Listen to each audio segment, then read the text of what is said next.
에베소서 강의 두 번째 시간으로 지식을 구하는 기도라고 하는 제목으로 말씀드리겠습니다.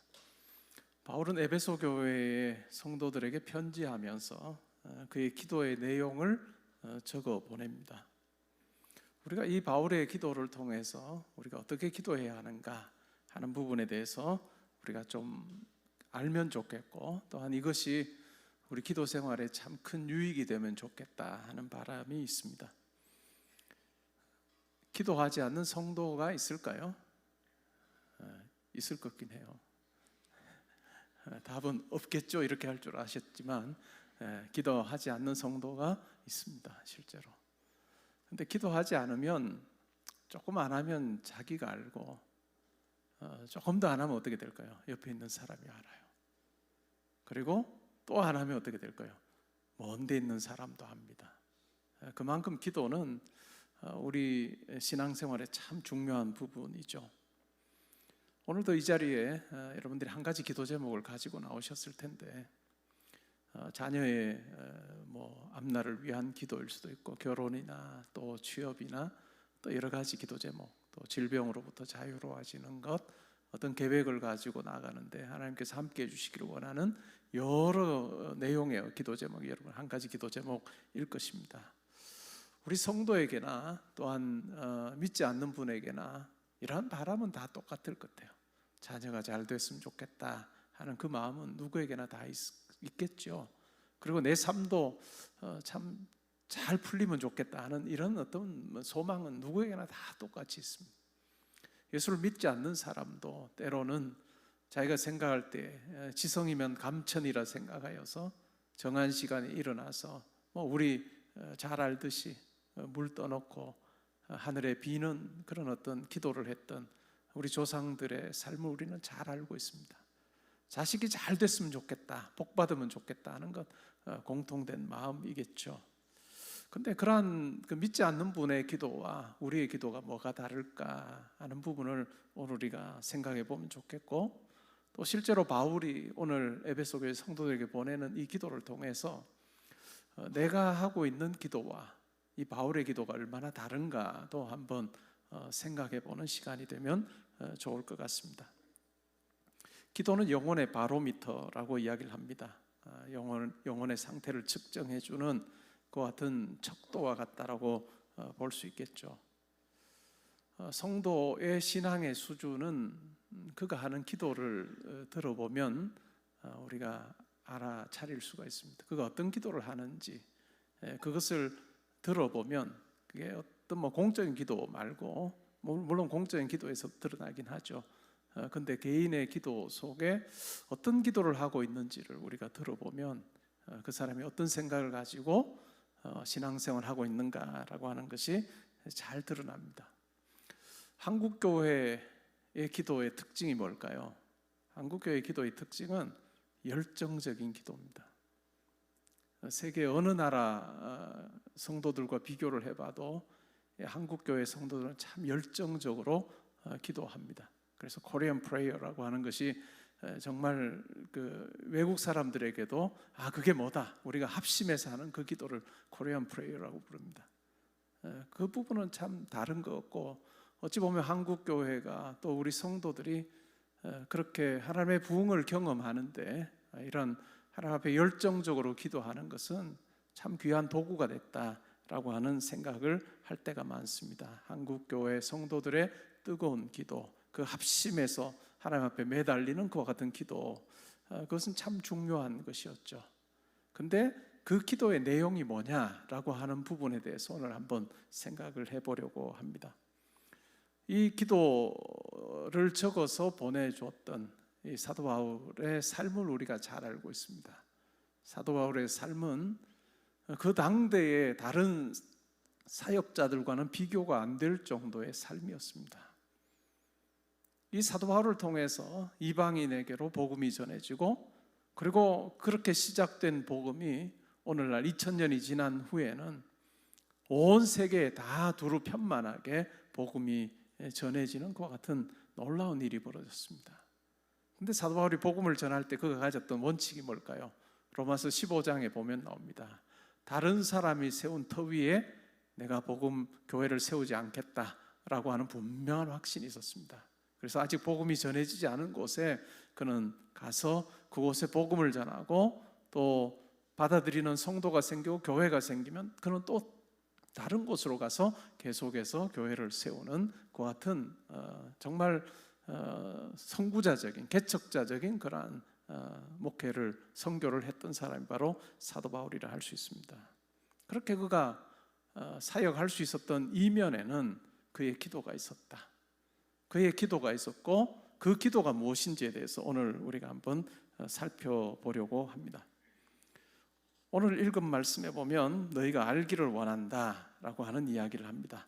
사도 바울은 기도하면서 기도에 대한 내용을 하면서 너희가 이것을 알기를 원한다라고 그렇게 세 가지를 이야기합니다. 그 세 가지가 뭘까요? 성도에게 주신 구원의 하나님의 구원의 풍성한 은혜를 알기 원한다라고 하는 이야기를 하고 있습니다. 하나님께서 성도들에게 주신 구원의 풍성한 은혜, 이것을 알기를 원한다. 성도 안에서 그 기업의 영광의 풍성함이 무엇인지 알기 원한다라고 그렇게 이야기를 하고 있죠. 이 기업의 영광의 풍성함, 기업이라고 하는 것은 하나님 백성됨입니다. 하나님의 백성이 되고 하나님의 자녀가 됨으로 누리게 되는, 우리가 하나님과는 무관한 자였지만 이제 하나님의 아들, 딸이 되는, 입양됨으로 하나님의 아들, 딸이 되고 그 하나님께서 가지신 것을 이제는 우리가 상속받아서 하나님의 것을 누리게 되는 것 같은 것이 우리 가운데 주어졌다. 입양을 하는 것은 상속과 직결되었던 그 당시의 배경에서 이야기를 합니다. 하나님의 그 광대한 그 하나님의 통치의 그 놀라운 그 영역에서 하나님께서 가지신 많은 것, 그것을 우리와 함께 나누기를 원하시는 하나님의 구원 백성으로서 그 같은 영광을 누리기를 원하시는 하나님의 풍성한 은혜가 있다는 것을 잊지 말아라 라고 하는 이야기입니다. 구원이라고 하는 것 속에 우리를 죄에서 건져내셔서 그냥 그것으로 끝내지 않고 하나님 자녀 삼으시고 하나님 백성 삼으시고 그 놀라운 그 기업이라고 하는 것을 우리에게 허락해 주신 그 하나님의 은혜를 잊지 아니하는 것, 그것은 참 중요하다라는 이야기를 하고 있습니다. 여러분 한번 새겨보십시오. 여러분들이 이것을 얼마나 알고 있는지, 여러분 안에서 그 기업의 영광의 풍성함이 무엇인지 여러분 얼마나 알고 묵상하고 단순히 지식적인 측면에서 아는 것이 아니라 여러분의 삶 가운데 누리고 있는지를 한번 생각해 보시면 좋겠습니다. 그렇게 생각해 보면 뭘까요? 여러분 하나님에게 여러분은 가장 소중한 존재인 거예요. 가장 소중한 존재로 여러분을 부르셨다는 것을 여러분 얼마나 깨닫고 누리고 또한 그 가운데서 정말 풍성한 삶을 살고 계시는지를 한번 확인해 보시면 좋을 것 같습니다. 이것은 단순히 지식적인 것이 아니라 내 삶에서 체험하는 거예요. 하나님께 친밀하게 내 삶에 함께 하시는 것을 통해서 이 구원의 기업의 영광의 풍성함을 내가 확인하고 누리는 것 같은 삶이 나에게 있는가 하는 부분을 한번 생각해 보십시오. 첫 번째가 바로 이와 같은 성도에게 주어진 기업의 영광의 풍성함을 아는 것입니다. 이러한 것을 알게 될 때 우리는 실패해도 그 자리에서 좌절하지 않아요. 낙심하지 않아요. 왜요? 하나님 앞에서 내가 가장 소중한 존재로 그렇게 살고 있다는 것을 우리가 알 때 낙심할 만한 것, 절망할 만한 것이 우리로 하여금 나락으로 떨어뜨리지 아니하고 우리로 하여금 다시 하나님 앞에서 일어서게 하는 그 같은 놀라운 일이 벌어지고 있습니다. 여러분 과연 이것을 여러분의 삶 가운데 누리며 여러분의 하루하루의 삶에서 이것을 말하며 살고 계신지요? 우리가 살면서 좌절하거나 절망할 만한 일이 없는 인생이 어디 있겠습니까? 근데 그와 같은 상황에서 내가 어떤 반응을 하고 있는가, 그리고 그와 같은 반응의 이면에는, 근거에는 뭐가 있는지를 우리는 항상 살펴볼 필요가 있습니다. 절망할 만한 일이 우리 가운데 주어질 때도 하나님께서 구원의 그 풍성한 은혜를 내게 베풀어 주셨다는 것을 우리가 알 때, 그 하나님께서 나와 함께 하신다는 것을 알 때 우리는 잠깐 좌절하고 절망할 수 있지만 바로 일어나서 하나님의 크심을, 또 선하심을, 풍성한 그 은혜를 바라보면서 우리는 하나님 앞에서 새 힘을 가지고 또 다른 마음으로, 새로운 마음으로 하나님 앞에서 나아갈 수 있는 삶이라는 것을 우리가 기억하면 좋겠습니다. 여러분, 그리고 이것을 여러분 아는 자로, 들어서 아는 자가 아니고 실제 삶에서 누리는 자로 그렇게 사시면 좋겠습니다. 두 번째가 뭘까요? 두 번째가 바로 하나님의 부르심의 소망이 무엇인지를 알기를 원하십니다. 하나님께서 우리를 부르셨습니다. 하나님께서 우리를 하나님의 자녀로, 또 구원 백성으로, 천국 백성으로 우리를 부르셨다는 것, 그리고 우리를 그렇게 부르시면서 우리를 향해서 기대하고 계시는 것이고, 또한 우리 가운데 역사하시고자 하시는 하나님의 그 마음이 있다는 것을 우리가 아는 것은 참 중요한 부분이 되겠죠. 근데 우리를 하나님께서 부르신 그 소망의 내용이 뭘까요? 20절에서 23절에 나옵니다. 교회와 그리스도와의 관계를 이야기합니다. 죽은 자 가운데서 하나님께서 그리스도를 살리셔서 자기 보좌 우편에 앉히시고 악한 세력을 다 무찌르시고 만물을 다스리게 하시는 그 놀라운 하나님의 역사가 예수 그리스도를 통해서 있었다는 것을 아는 것이고, 그리고 그 만유를 통치하시는 그 예수 그리스도께서 교회의 머리 되신다. 교회의 머리 되셔서 우리 가운데 함께 하신다는 것을 우리가 아는 것입니다. 만물 안에서 만물을 충만하시게 하는 이의 그 충만함이라고 하는 그 놀라운 그리스도를 통해서 온 우주 가운데 새로운 질서를, 새로운 사회를 만드시는 그 놀라운 일을 하나님께서 하시는데, 성도는 어떤 존재냐면 이와 같은 그리스도를 통해서 이와 같은 일을 하나님께서 펼쳐가실 때 우리가 그와 같은 일에 동참하도록 하시는 그 하나님의 부르심이 있다는 것을 기억하는 것은 매우 중요합니다. 스케일이 다릅니다. 우리가 생각하는 것과 바울이 기도의 내용을 보면 스케일이 달라요. 바울은 온 우주 만물 가운데 그리스도를 통해서 새롭게 하시는 하나님의 그 놀라운 역사를 그는 이야기를 하고 있고, 그 놀라운 역사에 자기가 부름받아서 그와 같은 일을 함께 하고 있다는 그 감격을 지금 고백하고 있습니다. 개인적인 어떤 하나님 앞에서 내 개인이 육신적으로 평안하고 또 물질적으로 풍부하고 하는 이런 정도의 차원이 아니고, 만물을 새롭게 하시는, 만물을 충만케 하시는 그리스도의 그 사역에 우리가 일부가 되어서 함께 보조를 맞춰서 기쁘게 달려가게 하시는 그 하나님의 그 부르심의 소망, 그것을 내가 아는 자로 살기를 원하고, 또한 에베소 교회 성도들이 그것을 알기를 원한다라고 하는 그 같은 이야기를 하고 있습니다. 여러분, 이 부분이 여러분의 기도 가운데서 정말 중요한 것으로 자리를 딱 잡게 되면 완전히 다른 일이 벌어질 거예요. 많은 성도님들이 왜 하나님의 그 일하심을 생생히 경험하지 못하느냐? 개인적인 차원에 머무르는 경우가 많아요. 내가 하나님의 백성이 하나님 자녀인 것 맞는데 내 삶의 어떤 결핍이 된 그 부분을 하나님께서 채워주시기를 구하는 차원에 머무를 때가 많습니다. 그런데 여러분, 이것을 알기를 바울은 이야기합니다. 그게 뭘까요?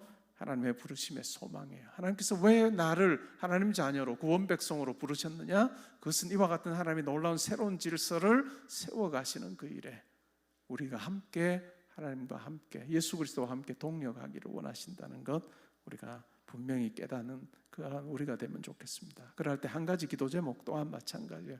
여러분의 그 한 가지 기도 제목이 결핍을 채우는 정도에 그치지 아니하고, 그 한 가지 기도 제목을 하나님께서 이루어 주심으로 이 예수 그리스도를 통해서 하나님께서 이루시는 이 놀라운, 새롭게 하시는 이 놀라운 사역에 이 한 가지 기도 제목이 이루어짐으로 또 다른 모습으로 하나님을 섬기는 것이 되기를 원합니다. 그 일에 동참하는 것이 되기를 원합니다 라고 하는 그 바람이 여러분 가운데 있고 간구가 있을 때 하나님께서는 참으로 놀랍게 역사하실 것입니다.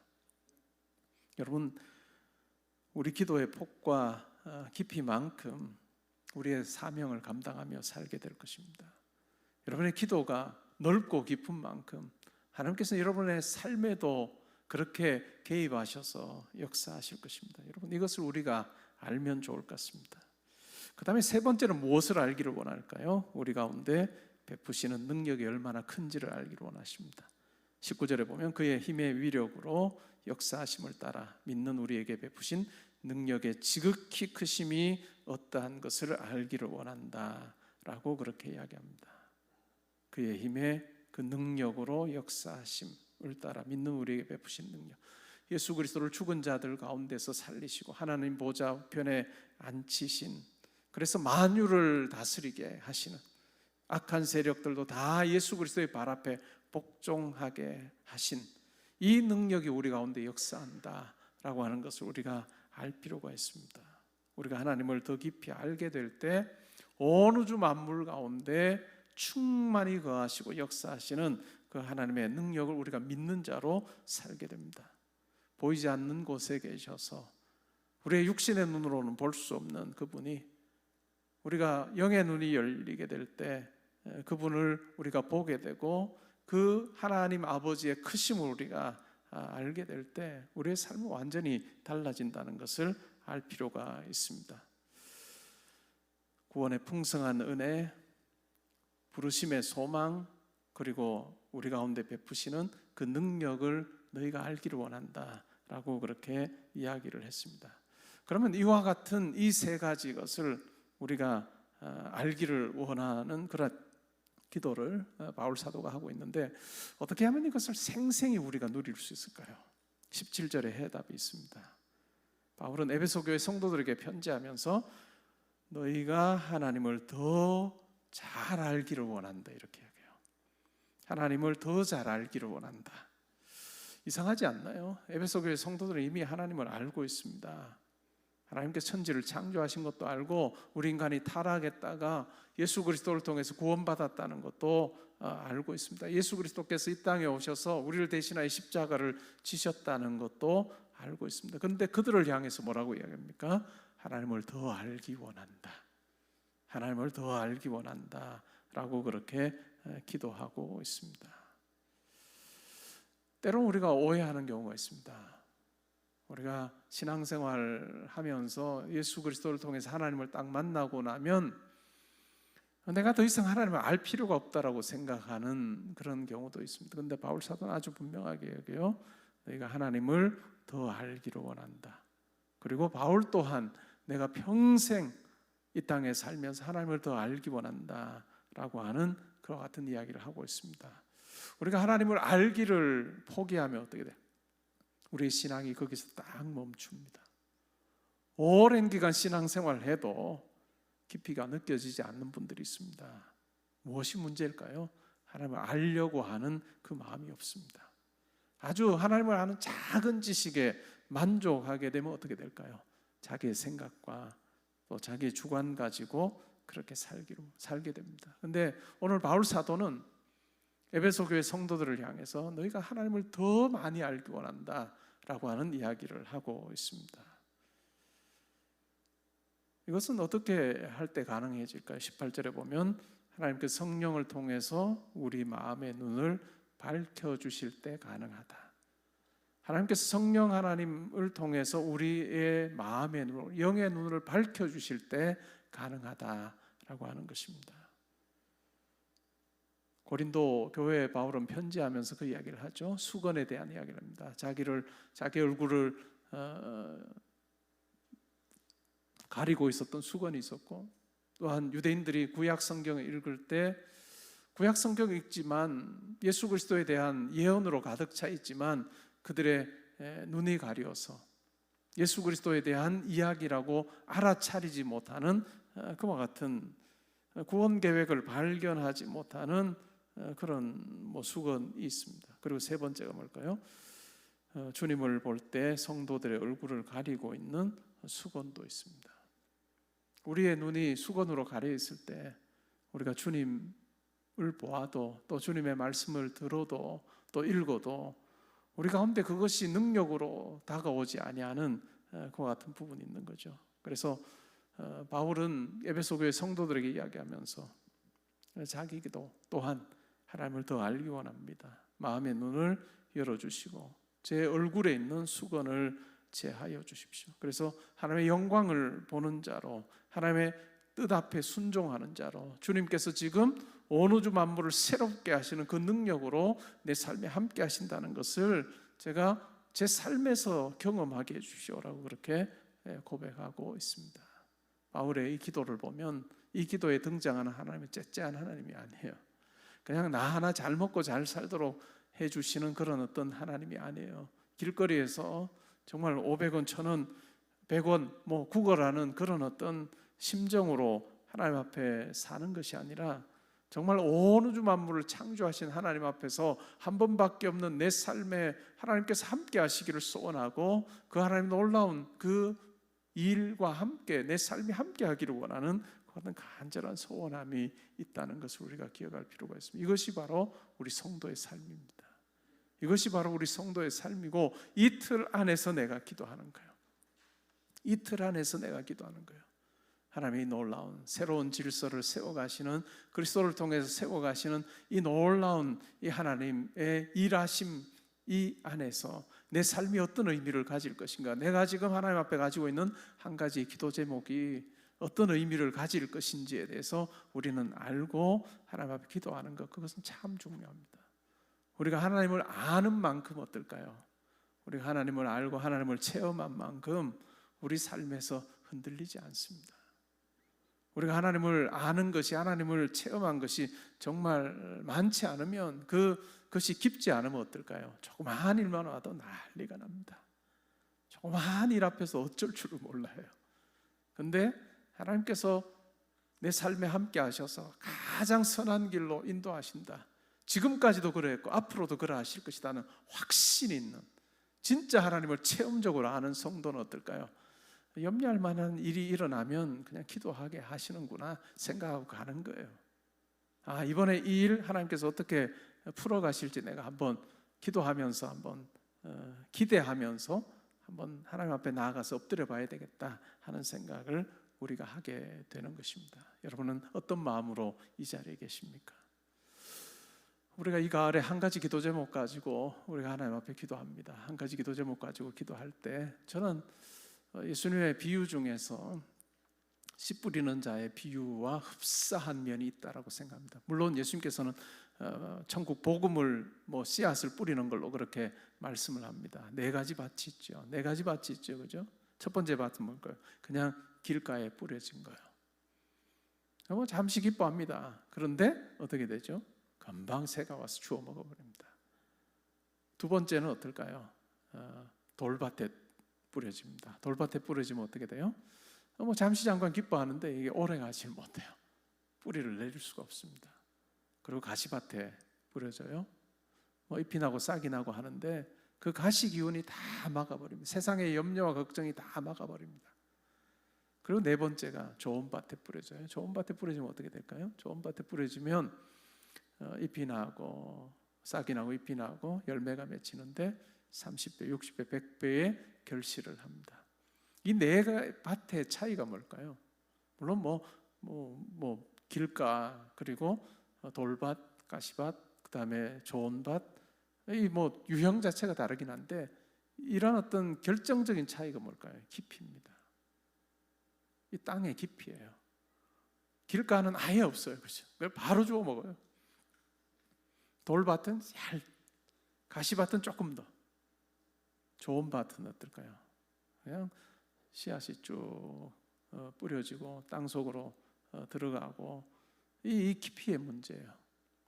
이 비유 속에서 우리에게 가르쳐주는 말씀을 받을 때도 마찬가지거든요. 근데 기도도 저는 마찬가지로 생각해요. 우리가 한 가지 기도 제목을 가지고 나갈 때 어떤 성도는 마치 길가에 그 기도 씨앗을 뿌리는 것 같은, 그래서 자기도 신뢰하지 않지만 하나님 앞에 그냥 기도하는 거예요. 근데 금방 기도하고 나서도 신뢰하지 못합니다. 또 어떤 경우는 돌밭에 기도를 심어요. 그러면 조금 이렇게 싹이 나는 것 같다가 금방 그냥 햇볕이 나면 그냥 바로 타버리는 그런 경우도 있어요. 근데 가시밭은 조금 더 낫겠죠. 근데 좋은 땅은 어떨까요? 좋은 땅은 이 씨앗이 깊게 심기고 또 모든 이 성장하고 열매 맺는 이러한 과정이 참 자연스러운, 우리의 기도도 마찬가지입니다. 우리의 기도도 내 마음속에, 내 마음의 밭에 기도의 제목을 심는 거예요. 길가도 아니고 돌짝밭도 아니고 또 가시밭도 아니라 좋은 땅에 깊게 이 기도의 한 가지 기도 제목의 씨앗을 심는 것, 이거는 참 중요합니다. 많은 어려움이 예상이 되죠. 그럼에도 불구하고 깊게 하나님 신뢰하면서 하나님이 이 일 가운데 함께 해줄 줄 믿습니다. 뭐 작년에도 안 됐는데 재작년에도 안 됐는데 되겠어? 하는 그 마음도 들 수도 있어요. 근데 그 마음 다 제거하고 하나님 이번에 하나님께서 일하실 줄 믿습니다 하는 마음으로 우리 마음의 밭에 심는 거예요. 그리고 어떻게 될까요? 수시로 하나님 앞에 기도하는 거예요. 여러분, 기도 100명이 기도를 해도 그 기도의 수준은 다 달라요. 똑같은 말로 기도해도 그 기도하는 믿음의 내용이 다 달라요. 어떤 사람은 마음속에 깊게, 마음의 밭에 깊게 그냥 씨앗을 뿌리고 씨앗을 심고 두려운 마음과 또한 염려할 만한 것이 있어도 두려워하거나 염려하지 않고 하나님께서 이 일 가운데 반드시 함께 해주실 줄 믿습니다. 하나님께서 가장 선하게 일 가운데 역사해 주실 줄 믿습니다 하는 이 믿음을 가지고 기도하는 성도의 삶에는 하나님께서 역사하십니다. 한 가지 기도 제목을 가지고 내가 내 마음의 밭에 한 가지 기도의 소원을 심는 이것은 이 과정을 거치면 여러 가지 의심도 들고 하겠지만 다 물리치고 정말 하나님의 크심을 내가 바라보면서 하나님 의지하면서 일 가운데 내가 하나님의 일하심을 내가 보리라 라고 하는 그 마음을 가지고 우리가 이 3개월 보내게 되면 어떻게 될까요? 자연스럽게 마음에서 소원이 나옵니다. 길을 갈 때도 하나님, 운전할 때도 하나님 일 가운데 함께 해주십시오. 하나님 가장 선한 길로 인도하여 주실 줄 믿습니다 라고 하는 그 고백을 하게 될 것입니다. 왜냐하면 우리 하나님께서 우리에게 베푸신 그 은혜와 사랑과 우리를 향한 그 하나님의 그 기대하심 자체가 얼마나 큰지를 우리가 알게 될 때 절망할 만한 그 현실이 문제가 아니고 그러한 현실과는 비교 안 되신 크신 하나님을 우리가 믿게 될 때 우리 가운데 넉넉함도 있고 담대함도 있습니다. 여러분, 우리가 살면서 조급해지거나 째째해지면 가만히 생각해보면 기도 안 하는 거예요. 기도 안 할 때 조급해지고 째째해지고 별일 다 있습니다. 근데 기도하면 어떨까요? 기도하면 그런 일 별로 없어요. 왜요? 나는 째째하고 나는 뭐 조급함이 있고 그렇다 할지라도 하나님께서 그렇게 하지 않는다는 것을 우리가 알 때, 우리가 하나님을 믿을 때 그 하나님으로 인해서 우리가 다른 반응을 하게 돼. 그것이 바로 우리의 삶입니다. 여러분, 절망한 일이 있어도 절망하거나 낙심하지 마십시오. 절망하거나 낙심하지 말고 하나님께서 여러분들의 삶을 통해서 예수 그리스도 안에서 새롭게 일하시는 그 하나님 예수 그리스도를 여러분의 삶 가운데서 경험하기를 원하시는 여러분 아버지의 그 마음을 잘 알아서 두려워하거나 낙심하지 않으면 좋겠습니다. 여러분의 삶에서 아주 절망적이었던 때가 어떤 때가 있습니까? 청년들의 경우 수능 시험을 쳤는데 완전히 말아먹은 그런 경험이 있을 거예요. 그냥 보통 때 모의고사 쳤을 때는 잘 나와서 이번에 이렇게 가면 되지 했는데 수능을 쳤는데 완전히 말아먹어서 내가 앞으로 어떻게 하냐, 또 1년을 또 해야 되냐, 온갖 생각을 다 하는. 여기도 저 집에도 1인이 있습니다. 수능을 말아드셨던 1인이 있습니다. 모의고사 때 꽤 잘 나왔는데 수능을 치고 나서는 매겨보더니 아빠 어떻게 하지? 그날 제가 어떻게 했는지 압니까? 힘들어하죠. 1년을 그렇게 했는데 너 세수하고 올 수 있겠냐? 그리고 아빠랑 논술 준비할 마음이 있냐? 수능 보고 새벽부터 나가서 수능 보고 완전히 퍼져 있는 애에게 너 세수하고 와서 아빠랑 시험 칠 그 학교 문제 풀어볼래? 달리 방법이 없잖아요. 새벽 2시까지 봤어요. 근데 그 학교 갔습니다. 제가 왜 이런 말씀을 드리느냐 하면,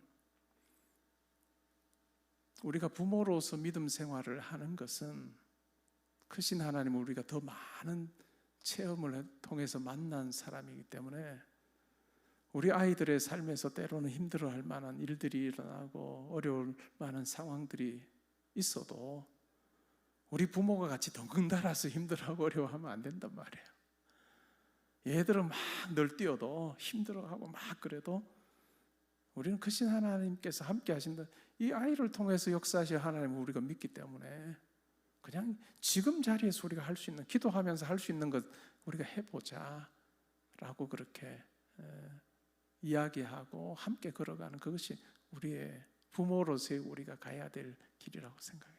아이 힘들고 막 울고 있는데 그래 수건 가져와봐, 머리 들어오고 같이 들어놓으면 안 된다는 얘기야.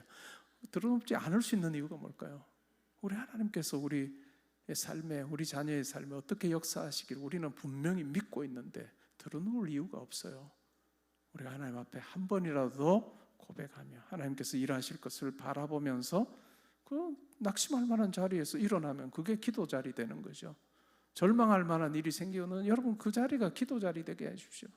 그러면 하나님께 여러분의 삶 가운데 분명히 역사하실 것입니다. 오늘 드리는 말씀 통해서 여러분 마음의 밭에 씨를 한 가지 기도 제목을 깊게 심으십시오. 별일 다 일어날 겁니다. 야 이제까지 했는데 되겠어? 별 생각 다 들어도 그 마음의 소리에 귀 기울이지 말고 하나님께서 이 기도 제목 가운데 역사하셔서 반드시 하나님의 이름을 드러내시리라 라고 하는 확신 가지고 우리가 나아갈 때 여러분 그 한 가지 기도 제목이 이제 가을이 끝날 때쯤 하나님께서 이렇게 이루셨습니다 하는 그 고백하는 저와 여러분이 되면 좋겠습니다. 그리고 마음의 밭에 딱 뿌리고 나면 하지 말라고 해도 어떤 일이 벌어질까요? 수시로 기도가 나와요. 짧게 수시로 기도가 나옵니다. 그 현상이 딱 여러분의 삶 가운데 나오거든. 저 좋은 땅에 이 내 기도 제목에 씨앗이 뿌려졌구나 생각하시면 될 것 같아요. 그렇게 하시면서 한번 하나님의 일하심을 기다려보는 여러분 되시면 좋겠고, 그래서 이번 2024년 이 가을이 진짜 여러분의 삶에 결실 있는 그러한 가을 될 수 있기를 주님의 이름으로 축복합니다. 아멘.